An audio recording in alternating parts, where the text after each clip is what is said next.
వేలన చేసినట్టు మనకు వాక్యం సెలవిస్తుంది కదా. సరే, ఇదే వాక్యము మనం మత్తయి చూద్దామా? మత్తయి సువార్త 27:44 ఒకసారి చదువుతారా? ఆయనతో కూడా సిలువ వేయబడిన బందిపోటు దొంగలను అలాగే ఆయనను నిందించిరి. అదే మార్కు సువార్త కూడా చూడండి. మార్కు సువార్త 15.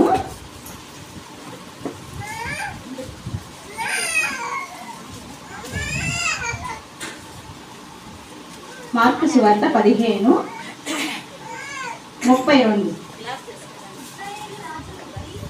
ఇజ్రాయేల్ రాజుకు క్రీస్తు ఇప్పుడు సినిమా వేసి దిగి 32 అమ్మా. అప్పుడు మనము చూచి నమ్ముదమని ఒకరితో ఒకరు చెప్పుకున్నది. ఆయనతో కూడా సిలువ వేయబడిన వారు ఆయనను నిందించిరి.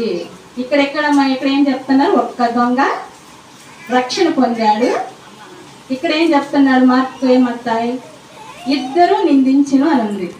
దొంగలు ఇద్దరు, బందిపోటు దొంగలు ఇద్దరు నిందించారు. వీళ్ళిద్దరి గురించి మనం